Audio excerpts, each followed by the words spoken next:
भारत अपनी समृद्ध संस्कृति और परंपराओं के लिए पूरी दुनिया में पहचाना जाता है, लेकिन सामाजिक कुरीतियां आज भी मानवता को शर्मसार कर रही हैं।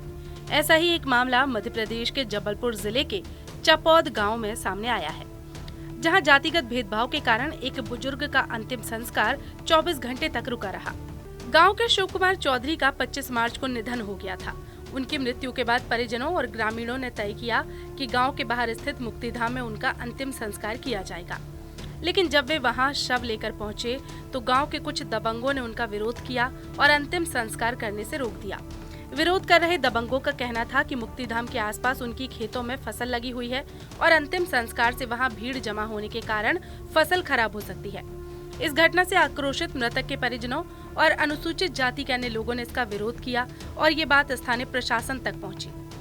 शिकायत मिलने के बाद स्थानीय तहसीलदार और पुलिस मौके पर पहुंची, लेकिन समस्या का तत्काल समाधान नहीं हो सका। अगले दिन प्रशासन की मौजूदगी में अंतिम संस्कार किया गया। इस घटना के बाद गांव में सार्वजनिक मुक्तिधाम की मांग तेज हो गई है। अनुसूचित जाति के लोगों का कहना है कि पहले भी कई बार अंतिम संस्कार के दौरान ऐसी समस्याएं आई हैं, लेकिन प्रशासन ने अब तक इस ओर कोई ध्यान नहीं दिया। 25 तारीख है और लहर पड़ी रही घर में, क्योंकि जगह चलाने के लिए जगह नहीं मिली। फिर बुधवार को फिर जबरदस्ती हम लोग ले गए तो वहाँ चला गए बटारे में किनारे में। फिर भी पे वहाँ मना करी इन लोगों ने, पप्पू पटेल, सुदेश पटेल, शिव कुमार पटेल, इन लोगों ने वहाँ मना करी, नोजल लगा रहे। फिर नोजल वोजल हम उन्हें खोले, खुलवाए उलवाए और फिर वहाँ पे कार्यक्रम किया बड़े भाई का। वो प्रशासन के लोग आए थे क्या? प्रशासन के लोग आज खारी रही तो हम लोग भेड़ा घाट गए थे, तो आज प्रशासन के लोग आए रहे तो वहाँ इंक्वायरी करी और ये कुछ है किया हो इन लोगों ने और वहाँ ट्रैक्टर चलवाया है। इस घटना से आक्रोशित रविदास समाज के लोगों ने कलेक्टर दीपक सक्सेना से मुलाकात की और ज्ञापन सौंपकर गांव में तत्काल मुक्तिधाम का निर्माण करने की मांग उठाई।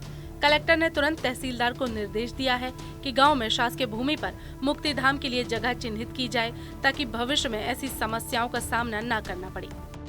एक्चुअली ये 25 तारीख की घटना है। ये इसकी जांच हमने करा ली है। आज अखबारों में भी इसको छपा है। समाज के लोग भी आज आए थे। सुबह एसडीएम और सीएसपी और पूरा दल हमारा वहाँ गया था। वहाँ के लोगों के साथ भी बातचीत की। बेसिकली जिस जगह पे ये लोग करते रहे हैं, गोठान की वहाँ जमीन है, उस जमीन पे कुछ पटेल समाज के लोगों का कुछ कब्जा था। उस कब्जे की वजह से वहाँ फसल लगी हुई थी और फसल लगने की वजह से वो चाहते थे कि उस जगह से हटा के कहीं किसी दूसरी जगह पे उसका दाह संस्कार कर लिया जाए। मौके पे वहाँ पटवारी और राजस्व विभाग के, पुलिस विभाग के लोग पहुंचे थे और उन्होंने फिर वहाँ पे दाह संस्कार की प्रक्रिया पूरी करा दी थी। आज जो जिस जमीन पर अतिक्रमण है उस जमीन के अतिक्रमण को हमने हटवा दिया है और वहाँ पे हम एक मुक्तिधाम बनाने के लिए जनपद पंचायत को निर्देश दे दिए। ग्राम पंचायत और जनपद पंचायत मिलकर वहाँ एक मुक्तिधाम बना देंगे, जो कि सभी समाज के लोगों के द्वारा समान रूप से उपयोग किया जाएगा। आज समाज के लोग यहाँ सभी इकट्ठा हुए थे। प्रशासन ने जिस तरह की कार्रवाई की है वो सारी कार्रवाई से मैंने समाज के लोगों को अवगत कराया और वो संतोष उन्होंने व्यक्त किया है इस कार्रवाई से। चपौद गांव की यह घटना प्रशासन और समाज दोनों के लिए एक बड़ा सवाल खड़ा करती है। अंतिम संस्कार जैसे महत्वपूर्ण कार्य में जातिगत भेदभाव न केवल सामाजिक ताने बाने को कमजोर करता है, बल्कि ये भी दर्शाता है कि समानता की राह में अब भी लंबा सफर तय करना बाकी है। अब देखना होगा कि प्रशासन मुक्तिधाम निर्माण की मांग को कितनी जल्दी पूरा करता है।